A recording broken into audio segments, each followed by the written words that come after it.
preskaju makaze na salašu Aradi pored Morahaloma, tačnije na poju lavande pored salaša. Sad je kraj juna, u ovo vreme bujno cvetaju plave ili ljubičaste lavande. Miriše ceo salaš.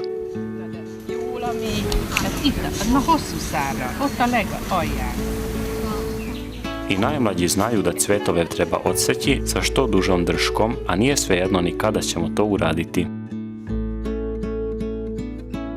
Lehet ilyen-olyan rossz méretet hagyni kínva, szakítikusan, jó? Akkor jobban össze tudod kötni, hogyha csak nagyúrva össze akarod. Rövidebb az azért jó, mert azzal zsákot tudsz tölteni. Megnézik, hogy kinyílt-e már teljesen a virág, és ha nagyon szép élénk lila színe van, akkor azt lemetszik úgy, hogy egy pici szárat is hagynak rajta. A hosszú száránál, a csonknál, ahogy elkezd hajtani, addig szabad levágni, hogy akkor jövőre jöjjön az új friss hajtás, meg jobban bokrosodjon, és akkor összekötve, fellógatva lehet megszárítani, ugye, és tulajdonképpen bármire használható. Próbáltam a félnyílottakat, hogy talán nem hullik le, és úgy tartósabb lesz, és tovább élvezem otthon az illatát. Mi készül majd belőle, hogyha hazaviszi? Most fázába rakom, az biztos. Aztán lehet, hogy egy ilyen kis koszorú vagy valami. Mennyire őrzi meg, hogyha megszárítják a színét? Elfakul. Hát utána elfakul. Úgy megőrzi, aztán utána úgy elfakul, de akkor is a hatása az ugye megvan. Az illat az, tehát ez a jó. Ugye az megvan. A sokáig megvan. Sokáig, így van. Én nekem még a tavalyi is megvan. Tehát mondjuk, ha hozzáérünk, akkor ugye akkor majd potyog lefelé róla ez a mag. De tényleg inkább az, hogy ez a molyellem, meg az illat, meg állítólag, ahogy beszívjuk ennek a levegőjét, hogy az is nagyon jó. Tako je, lavanda je ukrasna, začinska i lekovita. Sve to u jednoj biljci. U Europu su je doneli Rimljani. U antičko doba su lavandu najčešće upotrebljavali za negu kože. U Mađarskoj je prvu veliku industrijsku plantažu zasadio Đula Bitera, međunarodno poznat farmaceut. Dotle je lavanda mirisala samo u baštama samostana.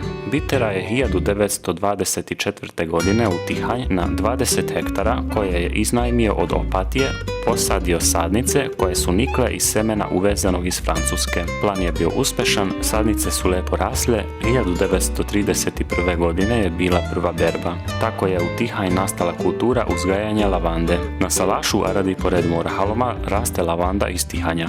Prve sadnice su stigle 2013. godine. Od tada raste više od 600 žbuna. Rengeteg élő munkát igényel, tehát nem lehet gépiesíteni, pláne nem ilyen kis mértékben.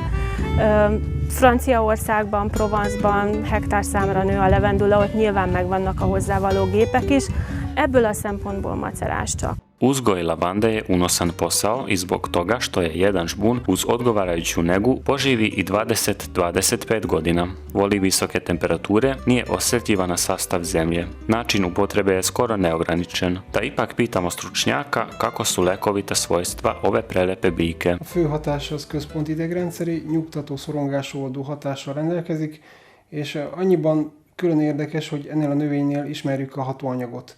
Tudjuk azt, hogy az illóolaj illatáért felelős fő összetevő az, ami a hatást kiváltja, és érdekesség, hogy ahhoz nem is kell feltétlenül elfogyasztani a levendulát, hogy ez a hatás kialakuljon.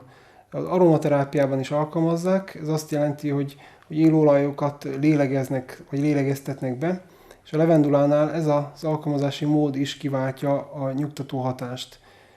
Ez a fő hatóanyag az illóolajban, ezt egyébként úgy hívják, hogy linalol, ez felszívódik az ornyálkahártyán, bejut a vérkeringésbe, azon keresztül bejut az agyba, és az agyban fejti ki a szorongásoldó nyugtató hatást. Ez egy elég furcsa dolog, mert általában azért ritka az, hogy valamit belélegzünk, és közvetlenül az agyban kifejti egy hatást, a levendulánál ez megtörténik. Vlasnica salaša Aradi poznaje skoro svaku pripremu ove biljke i ne samo poznaje, nego i primenjuje. Za festival lavande je sama pripremila svoje proizvode.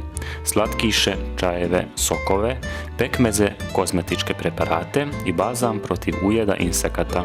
Van egy általános tévhit a levendulával kapcsolatban, hogy molyüző, és ennyi, és itt körülbelül meg is állt a történet. Én azt szeretném megmondani, hogy mennyi minden másra lehet még, hogy finom is.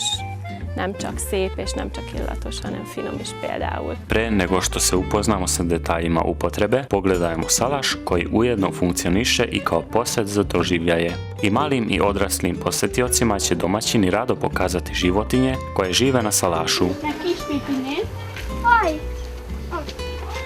Ima tu zečeva, kokošaka, tek izleglih pilića, ovaca, prasadi i jedan velelepni petao. Možda će neko dospeti ovamo iz nekog grada gdje nikad nije imao prilike da sretne ove domaće životinje. Nézd, ott a nagy malacka. Nagy malacka!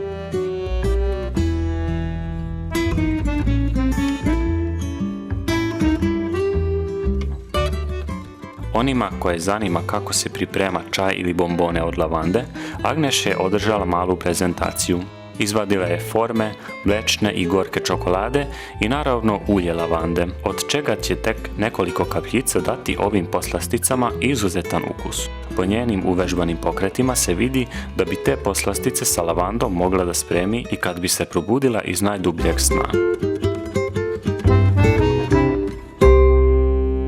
Egy könnyen kezelhető növény, és szép. Maga a szépségében, formájában is megnyerő, illetve a sok oldalúságában, hogy mire tudjuk felhasználni. Az legyen, így akár hajlottuk a konyhán, kozmetikai iparban, vagy pedig akár otthon egészen a ruhás szekrényig. Ugye a régi gondolatok mindig az voltak, hogy egy csokor levendulát tegyünk a szekrényben a molyok ellen, ugye a nagymamáink ezt mondták, de valóban nem csak azért, hanem egy kicsit deríti a ruhás szekrénynek az illatát is. Oni koji nisu htjeli samo da napune svoje vrećice mirisnim cvetovima lavande, mogli su da saslušaju Agnešovo predavanje o istoriji biljke. Mogli su probati keksiće i čokolade sa lavandom i da popiju koji gutaj čaja od sušenog cveta biljke. Zamolili smo učesnike degustacije da nam kažu svoje mišljenje.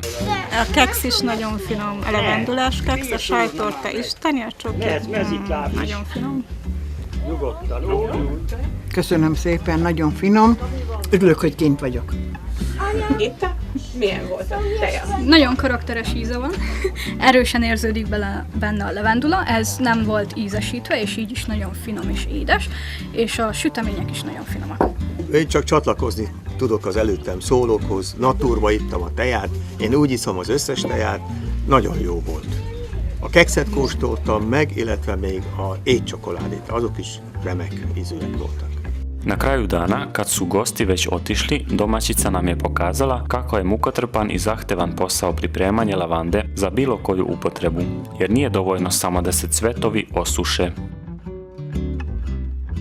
Én egy egyszerű műanyag vödröt használok, illetve ez egy régi szita, amivel dolgozom. Csak annyit csinálok, hogy ezt a kis csokoskát elkezdem átjönni. Közben forgatva, hogy mindenhonnan egyenletesen leszedje. Aztán persze van úgy, hogy nem sikerül, és akkor itt kész fejjel még segíteni.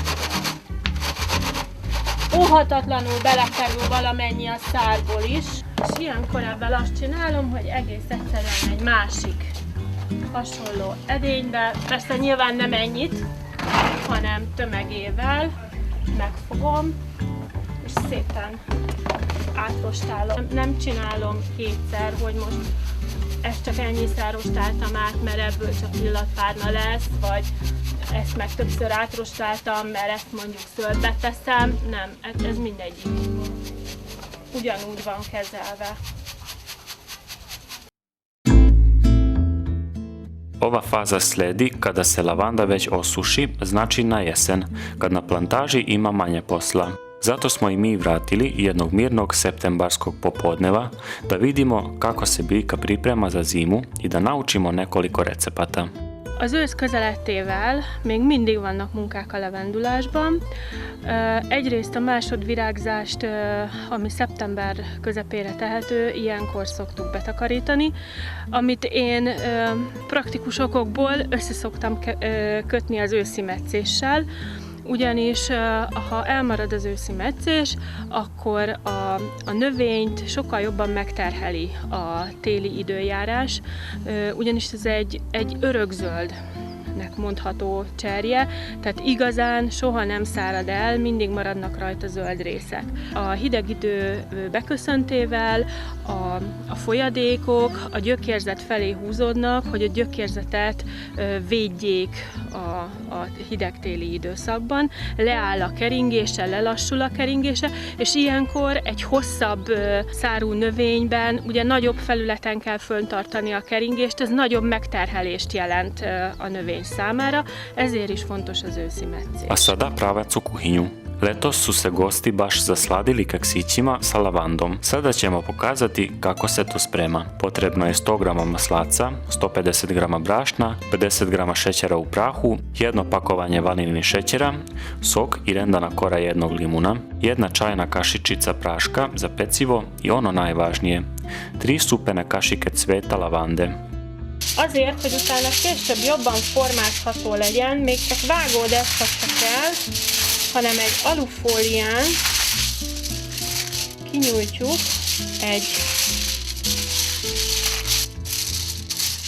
egy ilyen hosszúkás hengert formázunk belőle, ezt az alufóliába becsomagolom, és később, amikor visszadermedt a vaj, szépen fel fogom szeletelni. Dok se u frižideru stvrdne testo za keks, možemo povaditi gotove bombone iz kalupa. Kada radimo sa čokoladom, treba paziti da uvek nabavimo kvalitetne sastojke, ali je važno i to da stavimo stvarno samo nekoliko kapi ulja lavande, nije potrebno više, inače će ukus biti previše intenzivan. U međuvremenu se ohladilo testo. Možemo da nastavimo sa pravljenjem keksa. Nem árt kicsit lisztezni a deszkát is, nem kell nagyon, csak úgy éppen. És ezeket a szeleteket majd mindjárt kilapítom.